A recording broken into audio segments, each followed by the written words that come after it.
Well, get on board, Ben. Guess what? Guess what? You're in a position to make a difference and to help it succeed, as are other people in the media, by talking about what it's about, not by raising things that are not going to be relevant. What Thomas Mayo or any individual thinks. I've got a duty to listen to Jacinta Price just as much as I've got a duty to listen to Anthony Albanese. And I've got no problem with that at all. And Ben Fordham joins me here now. Shari, Thank you for coming on. Thanks for having me. I think the thing is that everyone is saying there's not enough detail. That's why the polls are showing that less than half of Australians support the Voice.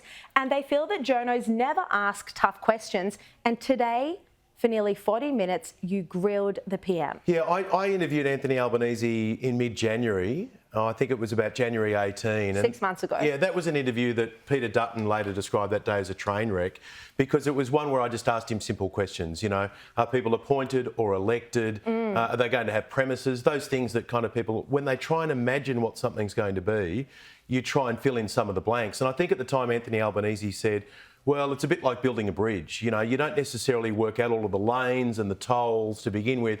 You just make a decision, are you building the bridge? And I said, OK, well, at some point, people are going to want to know, is there a toll? How many lanes are there? Because naturally, when you're building something so big or changing the constitution, people are going to want to know the detail.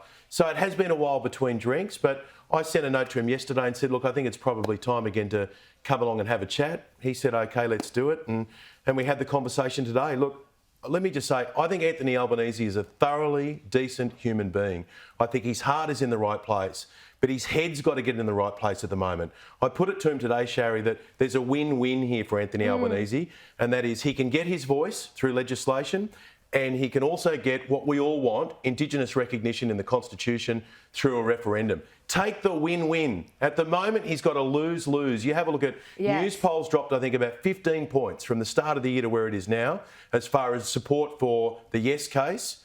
The Essential polls dropped about 18 points. I mean, he's been in politics long enough. You've covered it long enough to know that when you see a trend like that, you understand where it's headed. So why not save it? Exactly. For the sake of our Indigenous brothers and sisters, and we want recognition for them in the Constitution, why would you risk that on something like this? Now, you were asking him very straightforward questions that he should have been able to answer, questions that people want to know.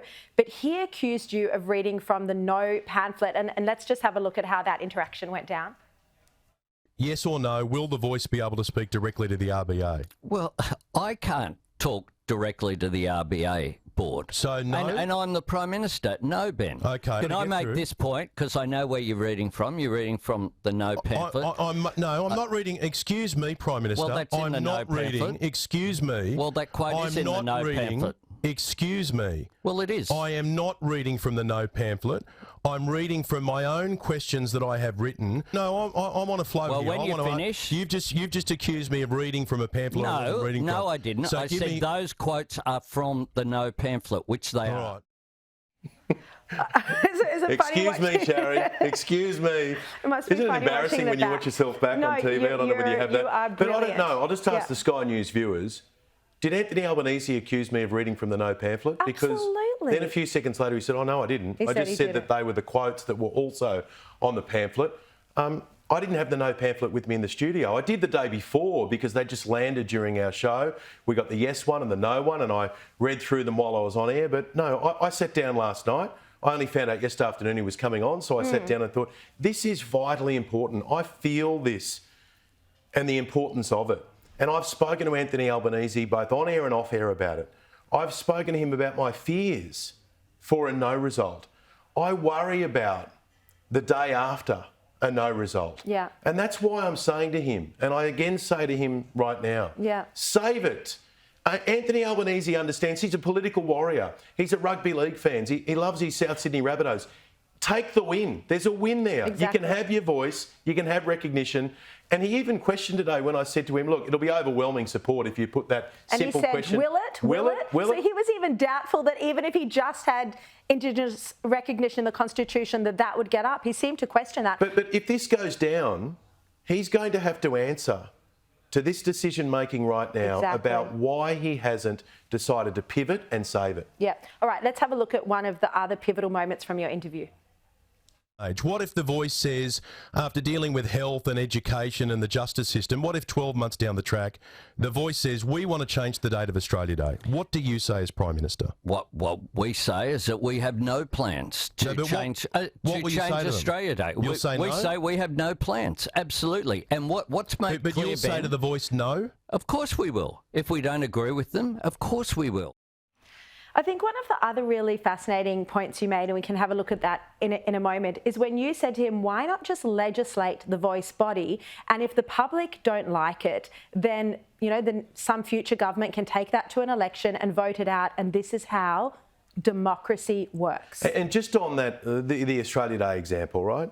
Just think about this for a moment. We know along the way, on the path to the referendum, we know that along the way, the Albanese government tried to change what they were attempting to do. We had Mark Dreyfus go into the referendum working group and say, hey guys, and this was reported in the Australian newspaper, and I know through someone who was in the room, he went in and said, look, if we remove the words executive government, it's going to be a greater chance of success. The referendum working group said no. When you say to Anthony Albanese, why don't you do this differently, like removing executive government or breaking up the two issues, he says, no, this is what Indigenous people want. Okay, so just remember that. This is what Indigenous people want. But then if we vote yes, and then they ask for something, he's going to say no. So it's vitally important that we don't say no to them now about the model and the pathway. Very contradictory. Towards the referendum. But then once the referendum happens and if it's successful, and then they ask for things like Australia Day, he's going to say no. So hang on. You want us to say yes, so you're then going to say no. Exactly. And if you Why can't don't say you no, have the spine and the conviction now to say to Noel Pearson and Megan Davis, listen, I'm going to deliver a voice. I'm going to deliver recognition, just not the way you want it. Why not have that ticker now to these people let's have and a make look this at thing win? What he said when you made that point to him. Let's play that grab. And you're worried that someone else will change it later on, but that's the way democracy works, that if the people vote someone else in, and if that politician says, the Voice hasn't worked, I'm going to get rid of it, that's the power of democracy and people having their say. It's such a good point, Ben. Well, that's the way our system works. So why do you have to bake this into the Constitution so that it's there forever, instead of backing yourself on the idea and saying, you know what, this is going to be such a revolutionary measure and it's going to close the gap, it's going to improve, and we all need to focus on improving the welfare and future of Indigenous Australians. And if it's so successful, it would take a very brave politician to go to an election and say, if elected, if I knock Labor off, I'm going to cancel the Voice. What, you're going to cancel this thing that's been wildly successful? Why don't you back yourself and say, as John Howard used to always say, the Australian people always get it right. They voted for Anthony Albanese and they were right when they voted for him. That was the decision of the people. If the Voice is no good, if it doesn't achieve it, surely a future leader should have the right to say, if I'm elected, I'm going to cancel it because it hasn't worked. And you know what? That would encourage a lot of people to vote for it because they would know that if it's not going to work, it's not there forever. This is an opportunity here. We know that they're not going to come back straight away and have another crack. We're out of time. Ben Fordham, thank you so much for coming on, and thanks for holding our leaders to account. No worries.